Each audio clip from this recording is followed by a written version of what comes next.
Welcome to Choice Classic Radio. Like us on Facebook, subscribe to us on YouTube, and help keep this show alive by donating at choiceclassicradio.com.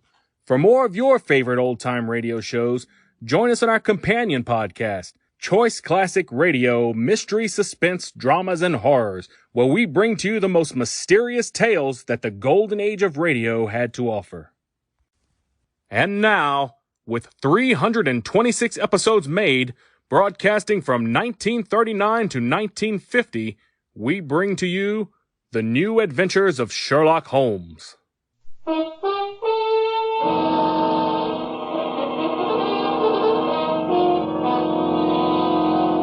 Kreml Hair Tonic and Kreml Shampoo present The New Adventures of Sherlock Holmes, starring Nigel Bruce as Dr. Watson and Tom Conway as Sherlock Holmes.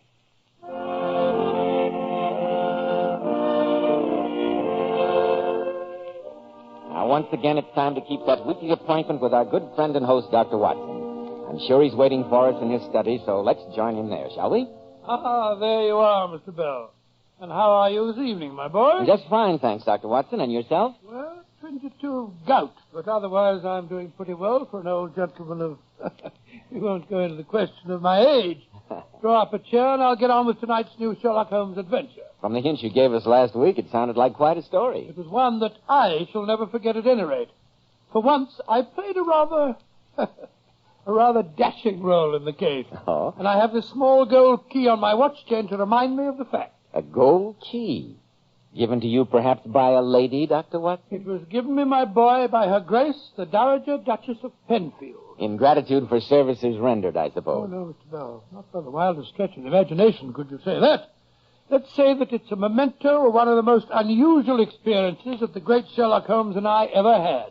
I call it the adventure of the Elusive Emerald. Sounds intriguing, Dr. Watson. But first of all, do you mind if... If you have a word with our listeners? No, of course not, Mr. Bell. Most every man today who takes pride in his appearance uses something to keep his hair neatly groomed. And how does the preparation you use measure up to this test? Look in the mirror. Has your hair that old-fashioned, greasy, patent leather look? Now run your hand back over your hair. Does your hair feel greasy, sticky, or dirty? If it does, then be smart, men. Change to Kreml Hair Tonic. This highly specialized hair tonic contains a combination of hair grooming ingredients found in no other hair tonic. That's why Kreml keeps your hair in place longer, with such a handsome, well-groomed look. When you use Kreml, you can run your hand back over your hair, and, men, it's really a pleasure. No grease comes off on your hand. And I'm sure you'll enjoy the way Kreml always looks and feels so clean on your hair and scalp. Buy a bottle of Kreml at any drug counter. Let it keep your hair looking handsome at all times.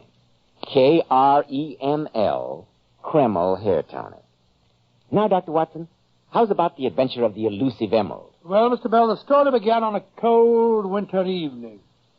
Well, no, it wasn't actually. It was in the morning, more years ago than I care to remember.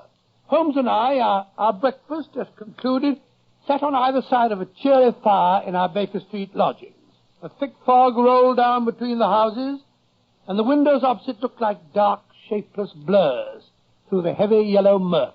A London pea super, eh, Dr. Watson? Yes, it was, Mr. Bell. Our gas was lit and shone its flickering light on the white cloth and glimmer of china, for the breakfast table had not yet been cleared. Shortly before 11, we heard the old familiar jangle at our front doorbell, and a few minutes later, Mrs. Hudson ushered into our room Lord Morris Denby, a middle-aged man who seemed to be in a state of great excitement. Mr. Holmes, you must help me. I'll do my best, Lord Danby. What's your problem? Well, and this is hard to say, gentlemen, it's connected with my mother, the Duchess of Penfield. Oh, so you're the Duchess of Penfield, son. That's a charming woman. I met her at a house party at the Smythe Parkinson's in Shropshire a few years ago. At the time, she was kind enough to tell me Watson, that don't she you was... think your reminiscences might be more appropriate at some other time? Well, I was only pointing out, Holmes, Quite. that she was... Pray continue, Lord Danby. Well, here's the problem in a nutshell. My brother, the present Duke, is with his regiment in India. During his absence, all the responsibilities of the Penfield family have fallen on my unhappy shoulders. For a year now, I've been driven nearly insane by my nephew, Hilary. The boy's 18, and his madcap escapades have caused me many a sleepless night. But now comes the crowning blow. My mother, my own mother. has turned thief. The Dowager Duchess of Penfield, a thief? Oh, come, sir, you must be mistaken. Would I make such a shocking statement, Doctor, unless I was sure? I repeat, she's a shoplifter, a pickpocket, a disgrace to our family. Since monetary considerations are surely not involved, I can only assume that Her Grace is a victim of that unfortunate affliction known as kleptomania. She is, Mr. Holmes.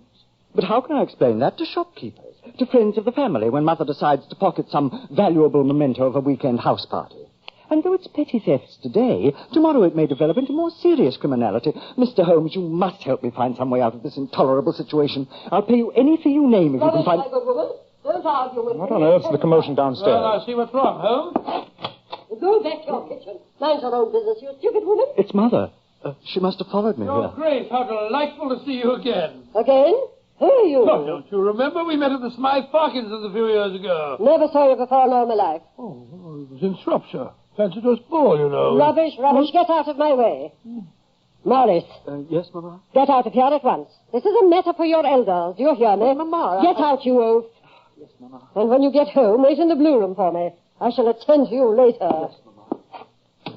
Your Grace, I suggest that Keep your suggestions to yourself, young man. Well, really, I do And feel you that... be quiet, too. Well, I beg your pardon, Duchess. I was only go... Can't understand a word you say. Oh, really? No. Now then, which one of you is Sherlock Holmes? I am, and Why I did that idiot son of mine come to see you? I fear that professional ethics prevent me from... Professional fiddlesticks. You don't need to hem and haw with me. I suppose Morris told you that I was a kleptomaniac. I'm afraid that I can't... Nothing to be afraid of. Either of you care for a pinch of snuff? I don't No, think thank so. you. Thank you very much. My word. Can't understand anyone who doesn't appreciate snuff. That's much better now. Now then, listen to me, both of you. This story that my son undoubtedly told you about my being a kleptomaniac is an unadulterated lie. It's all part of my children's plot to get hold of my money. They're always after me for that, especially that grandson of mine. And I'm sure he's inveigled my son Morris into his schemes, and now they're planning to have me declared incompetent. Oh, gracious me, what a I shocking... don't need any comments. Just listen to me. Oh, sorry? Now, how much did Morris offer you as a retainer, Mr. Holmes? I'm afraid I'm not at liberty to say I'll anything... double the fee and trouble you both to hear no more of this. That's all. Good day to you. I'll see you downstairs, Your Grace. You needn't bother. I may be your grandmother, but I can still walk up and down stairs by myself, thank you. Oh, Holmes, what a magnificent woman. Yes. Quite remarkable, isn't she? I think she didn't remember meeting me at the Smythe Parkinson's, huh? Quite. Luckily, we weren't taken in by the son's story, wasn't it, Holmes? I'm not sure. Watson, you recall that jeweled snuff box I received in this morning's post? It was a token from the King of Morania. Yes, you put it on the mantelpiece. Good Lord, it's vanished. Precisely. The Dowager Duchess of Penfield is so brilliant a kleptomaniac that she has achieved an unnoticed theft at 221B Baker Street. Well, of all the amazing nerve. Watson, we've met a worthy antagonist. Come on, old chap. Grab your hat and coat. I think we'll take the liberty of providing the Duchess with an unobtrusive escort.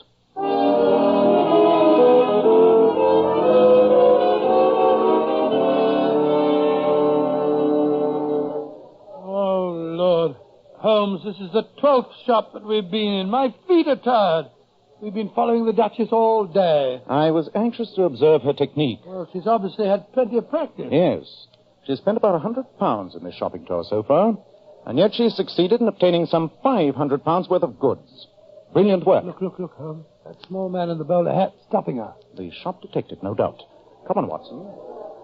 I'm sorry, ma'am, but there it is. What utter balderdash are you talking? I must ask you to come and see the manager. Can I be of any assistance, Your Grace? Huh? Oh, it's Holmes and his friend. Yes, you can tell this idiot to stop bothering Well, me. what seems to be the matter? I saw this here lady pick up a silver matchbox and slip it into her handbag. Fiddlesticks. I examined it, yes. But if it's missing, this man was standing near me. Search him. Search Holmes, but that's ridiculous. Of course it is. Ma'am, I must ask I you am the Dowager Duchess of Penfield. Now search this man. Yes, Your Grace. Insufferable insolence. Your Grace, I must ask you... No, you don't. You stand here. I'm going to search you. This is ridiculous, my good Yes, man. of course it is. If you didn't take it, you got nothing to be frightened about then. Hello. What's this in your coat pocket? Great Scott, Holmes. It's a silver matchbox. Quite. Come on, mister. You've got to explain this to the manager.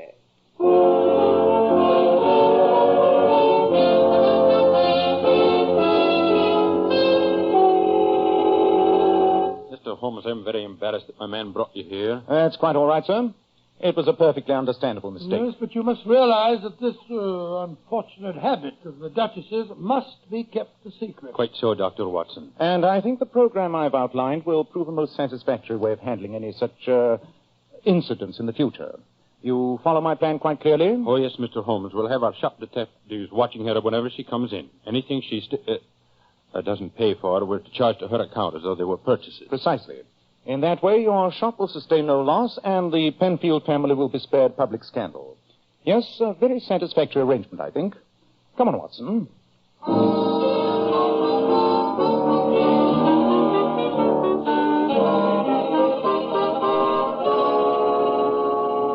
Yes, Mr. Holmes, a very satisfactory arrangement. Don't you agree, Hilary? Yes, Uncle. I suppose if we can't stop Granny pinching the stuff, at least this will keep it quiet. Hilary. All that remains to be done, Lord Danby, is to make similar arrangements at the other shops your mother patronizes. And in that way, sir, all scandal can be avoided. Yes, it's an excellent plan, excellent. I only wish that since Granny's so free and easy with other people's stuff, she'd loosen up the money bags for me a little. I'm stony broke. We won't go into that now, Hilary. Come along, my boy. I know Mr. Holmes is a busy man. Good day, gentlemen. Good day, good day. I'll be communicating with you, Mr. Holmes. Very well, Lord Danby. Well, I suppose that's the last we'll hear of the Duchess's problem. I think not, Watson. Huh? Just before Lord Danby arrived, I was studying the social section of today's Times. Look at the item I ringed in blue pencil. The distinguished Polish nobleman, Count Stephen von Kratzoff, is holding a reception at his Grosvenor Square house tomorrow afternoon, at which time the famous Kratzoff emerald will be displayed. Skim through the list of guests, Watson. I think one name will interest you. Colonel and Mrs. Martin, Lord and Lady Norwich. By George, the Dowager Duchess of Penfield. Exactly. And the combination of the finest emerald in Europe and the Duchess of Penfield means that this is one reception we must not miss.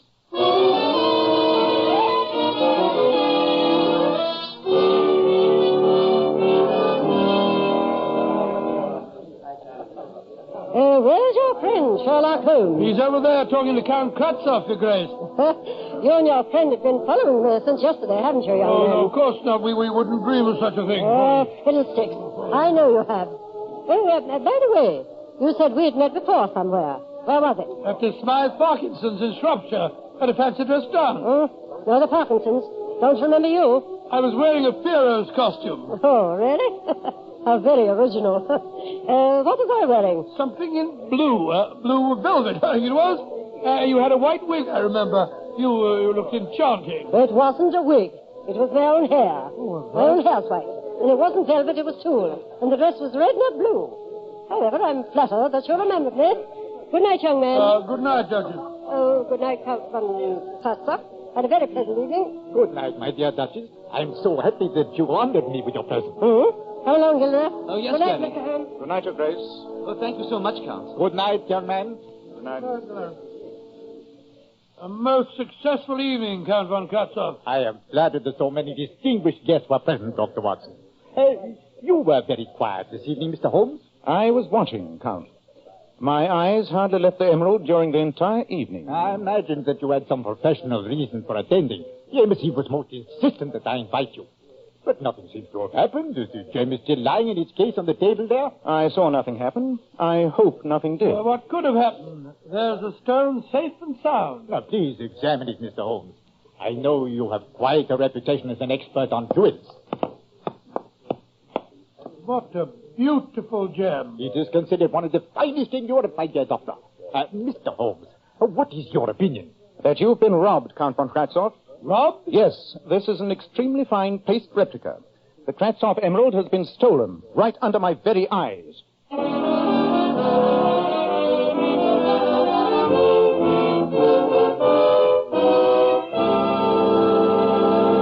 In just a moment, we will rejoin Sherlock Holmes and Dr. Watson as they try to solve the mystery of the elusive emerald. Men, it's smart to take care of the hair you've got. And I want to tell you about Kreml hair tonic.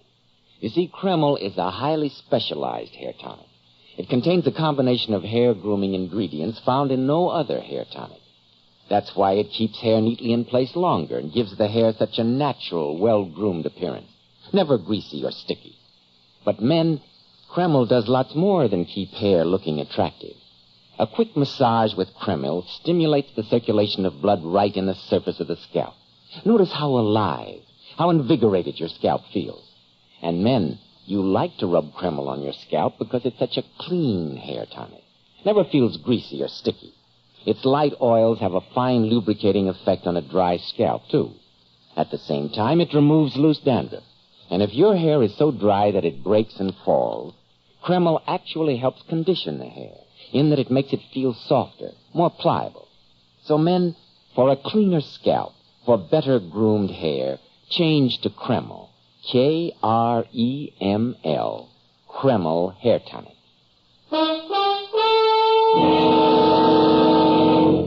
So, Dr. Watson, the famous emerald had been replaced by a paste replica? Yes, my boy, it had. Well, I don't have to be a Sherlock Holmes to deduce that the Dowager Duchess was the culprit. Elementary, my dear Mr. Bell, elementary. But when the police arrived on the scene, Holmes gave no indication of our obvious suspicion.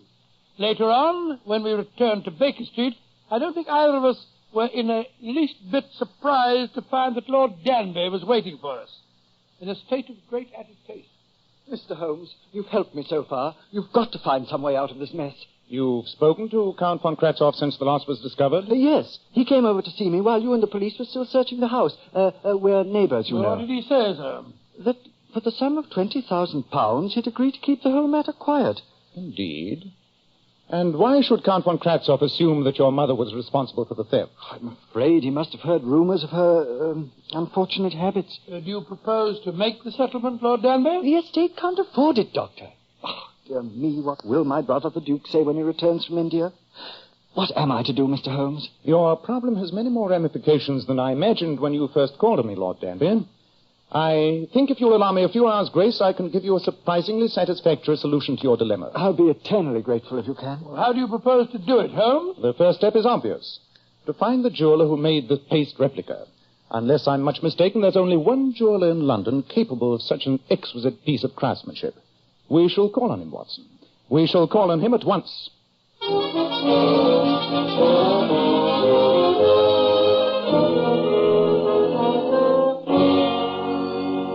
Yes, Mr. Holmes, I made this replica. I thought you were the only man in London capable of such brilliant work, Mr. Marcus. You are most kind.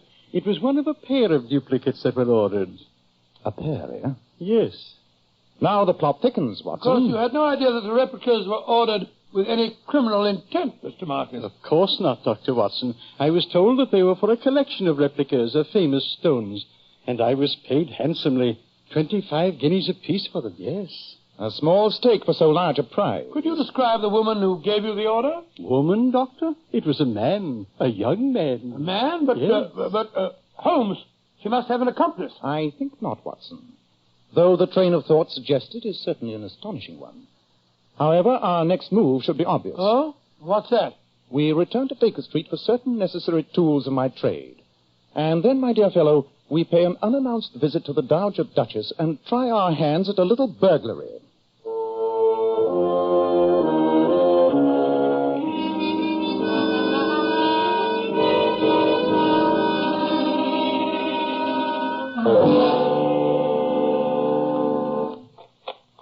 Holmes, is that you? Yes, Watson. I hope you're not too cold. Oh, I'm frozen to death. Cowering here in these bushes under the Duchess's window. You must have been gone for 3/4 of an hour at least. Nevertheless, it was a very profitable excursion. Oh, I'm glad to hear it. For heaven's sake, take off that stupid moustache. You look ridiculous. And yet this stupid moustache inspired great confidence in the second chambermaid.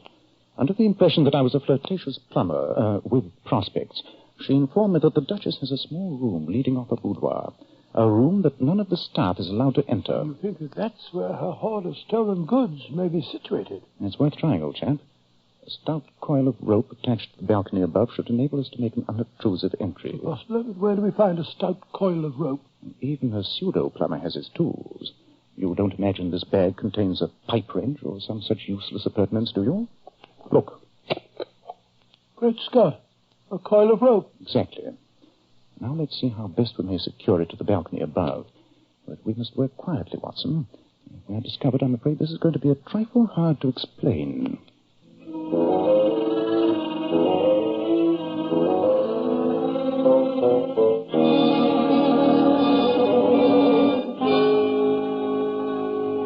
Oh, when I climb up ropes, Holmes, I realize I'm not as young as I used to be. I thought you were surprisingly nimble, my dear Watson. Oh, I don't like this. Supposing somebody discovers us burgling the Duchess's house and calls the police. Then what? We shall probably go to prison. Strike a match, will you? Right. But I still don't like it. I like this lamp. There we are. So this is the room where the servants are not allowed, eh? Now, I wonder where the Duchess would... I think this wall safe gives us the answer. Locked, of course. Yes, but the safe's old-fashioned. Unless I'm much mistaken, the combination is an extremely simple one. It is. There we are. Look, Watson. This is Pandora's box indeed. Great. It's got a whole collection of silver and jewelry. And prominent among it is the King of Morenia's jeweled snuff box.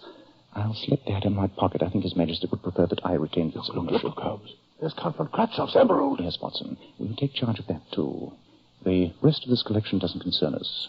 I think there's someone in the other room. Quick, down the rope. Give me a hand off this window ledge. Who's in there? Oh, hurry, Holmes. It's the Duchess. Follow me as fast as you can. Who is it? Who is it? Why, my word. Why, it's that young Dr. Watson. That's right. That's that young Dr. How Watson. on earth did you get here? I get here. Got here through the window. Well, imagine that. I climbed up a rope to your balcony, Your Grace. You climbed up a rope? My dear boy, you took that risk from me. Oh, you impetuous boy. Oh, me? Oh, no, Your Grace. You're entirely mistaken. Not a word, my dear boy. I know how you feel. I realized it tonight when you spoke of the grey chiffon dress I wore at Smythe Parkinson ball. But you don't understand. I do. I understand only too well. Oh, but you dear boy, it can't be. Don't you understand? Think of my family, my grandchildren, my reputation. But really, Your Grace, you're making a very... Not another word, you headstrong boy. Now, one kiss and good night. Oh, Your Grace, Your Grace. Oh. My dear boy, now you must go. Yes, I certainly must.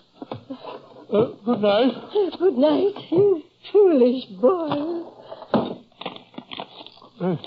Scott, Holmes will be furious. Holmes! Watson, what happened? Holmes, she thought I was there to see her. Hope springs eternal, eh? I trust you didn't undeceive her. No, but she kissed me, Holmes. A martyr to our cause, Watson. Well, it's been a most successful evening. The case is solved, and I imagine it's still quite early. What time is it? Well, it's, Holmes. What's wrong? Great Scott, when the Duchess kissed me, she stole my watch.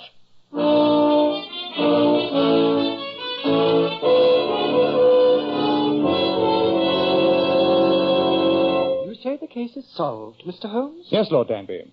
That's why I asked you and Count von Kratzhoff and your nephew to join me here in Baker Street. Then where's my emerald? Here it is, Count von Kratzhoff. How did you make the old girl give it back? I bet it made her furious. Supposing you let my friend explain in his own good time, young man. Here is the replica, Count, and here's the real emerald. You will, of course, identify the stone. Yes, of course. Splendid. Then I'm sure you have no objection to signing this document I prepared. It relieves the Duchess's family of all responsibility. Please sign it here. Very well, Mr. Holmes. There. Thank you, Count. And now, Lord Danby, I shall present this paper to you. Well, I'm tremendously grateful, Mr. Holmes, but I'm utterly confused. Then let me clarify the situation for you. I have another visitor here tonight. Please come in, won't you? Very well, Mr. Holmes. Lord, it's that jeweler fellow. Now, Mr. Marcus, please point out the person who ordered the two paste replicas from you. It was that young man there. Me? But I've never seen you before in my life. He was the man, Mr. Holmes. You mean that mine... I mean, Lord Danby, that the whole theft was part of an extremely cunning plot. Count von Kratzhoff, you joined forces with young Hilary here. You displayed a paste replica at your reception and tempted the Duchess to seal it. Which she did, and then the Count substituted the second replica in place of the one that she'd taken. Precisely. And insisted that I examine the stone, knowing that I'd spot it was a fake. And then Count von Kratzhoff attempted to persuade the family to settle for £20,000. For the theft of a paste imitation. Well, Count, it looks as though Sherlock Holmes was too smart for us. Be a fool, Hilary. Admit nothing. A confession is not needed since the guilt is proven. But where's the real emerald? I'm quite certain it's still safe in Poland. The whole plot was perfectly clear to me when Mr. Marcus told me of the pair of duplicates. Yes, a kleptomaniac could hardly indulge in such an elaborate plan. Nor would one work with an accomplice. Well, Lord Danby, what do you say? I'm shocked. Deeply shocked.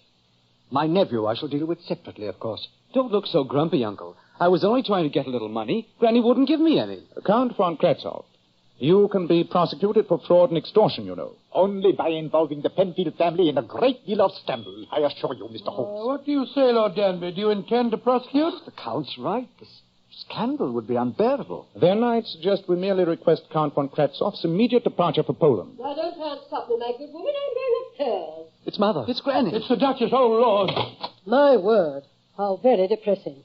I came here to talk to Dr. Watson, and I find his room knee-deep with my relatives. Now get out of this room, all of you. But, Mamma... Now, no arguments, Wallace. Leave the room. All of you, and wait for me downstairs. Very well. Come along here. Mr. Holmes, I want to speak to Dr. Watson alone. Very well, Your Grace. Holmes, don't leave me. Well, that's extremely ungallant of you, Doctor. Your Grace, you can speak freely, perfectly freely, in front of Mr. Holmes here. My word. How extremely disappointing. Well, young man, I realize that I was cruel and heartless to you last night. Here's your watch. Oh, thank you, Your Grace. What's this gold key on the chain? That's a key to my private conservatory in the garden. Oh, dear me. Yes, a man of your weight has no business climbing ropes. Good day, Mr. Holmes. Goodbye, Your Grace. Dr. Watson. Yes, Your Grace? I looked through my wardrobe after you left last night.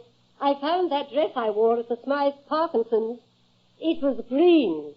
Bottle green net. Watson, my dear fellow, you've made a conquest. A distinct conquest. I felt so more embarrassed in my life. A gold key, indeed. You know, Holmes, though the case is over, I think Count von Kratzov should be taught a lesson. Undoubtedly, he led that young fellow astray, even though Lord Danby doesn't want to prosecute. I'm not sure that we shouldn't. What evidence would we use? The replica emerald, of course. You seem to forget that the Dowager Duchess of Penfield has just left the room. What? You mean she stole it again? Yes, Watson. I'm sure that our evidence will shortly be reposing in that small room off her boudoir. And I have a strong feeling that not even your love for British justice will get you there again.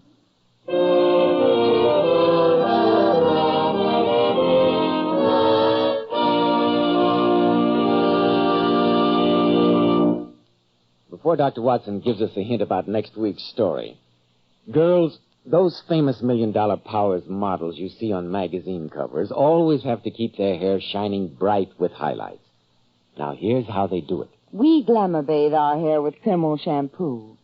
And ladies, I must say, Kreml shampoo brings out all the hair's natural glossy luster and sheen. More than you may dream ever possible. It leaves the hair simply radiant. And Kreml shampoo is one shampoo you can buy today that doesn't dry the hair. In fact, it has a beneficial oil base which actually helps keep the hair from becoming dry. Yes. And Kreml shampoo leaves the hair so much softer, silkier, and holds a wave better. Ladies, buy a bottle of Kreml shampoo at any drug counter. See how easy it is to glamour bathe your hair to a vision of beauty. Kreml, Kreml shampoo. And remember, a bottle of Kreml hair tonic makes a fine addition to that Christmas stocking. Now, Dr. Watson, what about next week? Well, now, next week, Mr. Bell, I shall tell you a strange adventure in which Sherlock Holmes and I fought a losing battle to prevent the murder of a man who, curiously enough, was already on his deathbed.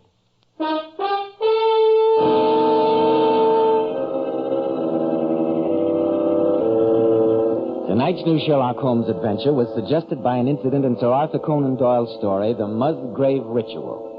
Nigel Bruce appeared by permission of California Pictures. Tom Conway through the courtesy of Eagle Lion Pictures. This is Joseph Bell speaking for Kreml Hair Tonic and Kreml Shampoo, and inviting you to be with us next week at this same time, when Dr. Watson will tell us about the adventure of the Grand Old Man.